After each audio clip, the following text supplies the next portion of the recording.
Can you tell me why you're here and who you are? Yeah, I'm a teacher in Seattle Public Schools, and I'm here because our district has made a contract with TFA, and I'm here because Apple is doing this big promotion to support TFA, which is bringing teachers in with actually they're not even teachers, they're temporary workers with about 5 weeks of training. They have an undergraduate degree, but they're brought in sort of on an emergency, contingency status, and they are competing with teachers who have tons of experience. I just went through 41 applications out of 200 original. This was the 41 that was culled from the 200 that applied for one third grade position at our school. I just finished making my recommendations for our principal to cull that list down, ranking my top 15 choices of those. And it was incredible what the depth and breadth of their experience is looking for work. And the TFA, there was one candidate, TFA, in that group. So what is the emergency then? If you There's have no that many emergency candidates in that Seattle. are It's professionals. Totally bogus.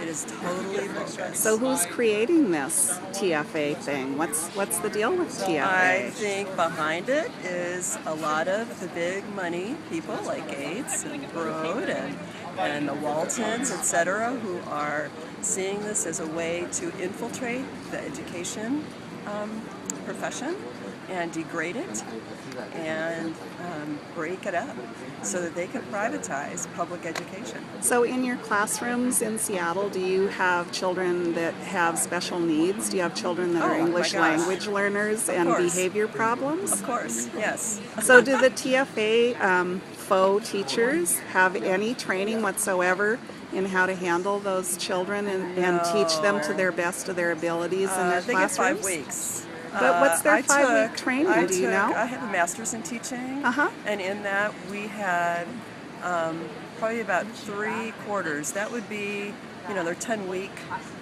quarters. So that's 30 weeks of instruction dealing with some special ed and inclusion needs, things like that. Besides my, experience in substituting in the classroom, etc., TFA candidates are not required for any of that kind of experience. Again, 5 weeks to take everything that you might do in a 2-year program. Just can't happen. So when we were in the Washington, D.C. Save Our Schools March, there were some people there that had their hands on the TFA training handbook. Did you realize that all they teach in that TFA handbook in that 5 weeks is how to teach to the standardized test?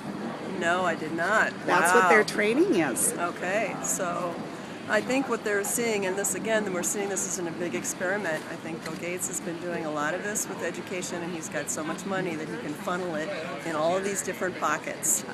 And TFA is probably just one of them where they can do that kind of stuff.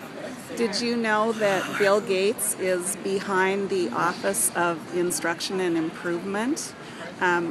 He has Shelton in the Department of Education that worked for his Gates Foundation for 5 years, and that is the person that is actually in control of Race to the Top and No Child Left Behind. Wow.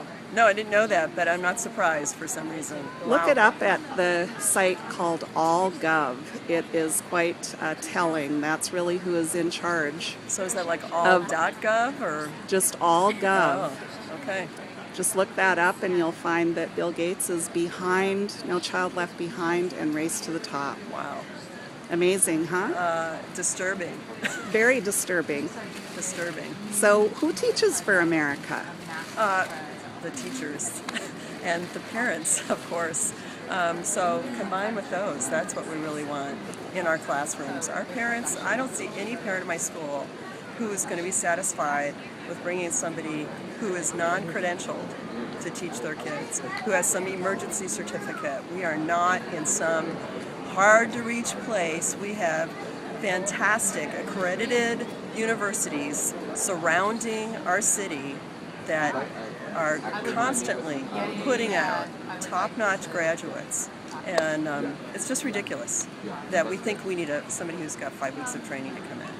So what do you think about the waiver process to get involved in Race to the Top here in Washington State and charter schools infiltrating the public school system? Yeah, well, I think what we're seeing around the country is that a lot of this big money is funding some of the stuff that's making legislatures change our constitutions. They're changing our laws, and we're finding that it doesn't really matter that it's in our Constitution, just like it's our paramount duty to fully fund education. That's in our Constitution, and that's obviously not being supported in our state. There have been lawsuits and suits against that, trying to highlight that inequity, and I think we're just going to see more and more of it. We're seeing it across the country, and I think Washington State should not be complacent and thinking that, oh, it can't happen here because we don't have charter schools. That's against the thing. That's guess what? They're just pulling at the bit, trying to get in. So. Have you heard about the charter school movement in New Orleans and what has happened since Katrina down there? Oh, yeah. It's like throwing them to the wolves. That's what I've heard from teachers down there. That if this was the grand experiment, then everybody in the country should actually be talking to the people on the ground there because it is a debacle. So have you heard about how they are preaching like they are working for civil rights and for educating all children, but these charter schools down there are actually resegregating schools? And, we're seeing that resegregation too, all over. We're seeing it in our neighborhood schools that we've gone back to in Seattle. We're seeing it all over the country. I've got a brother who teaches in Chicago, and just talked to him yesterday.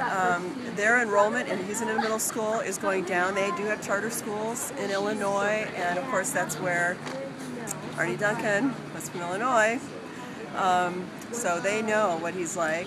Well, now with Rahm Emanuel, because they have mayoral control of their schools, they have charter schools. So they have a brand new charter school that has moved into his neighborhood school, and they are offering free laptops to all their new 7th graders. Gee, who's going to stay at their regular public school? How are they going to be able to compete when the charter school is offering a free laptop to all these kids? He's just seeing education being degraded, all of their best and brightest getting pulled out. It's just crazy. I think it can happen here.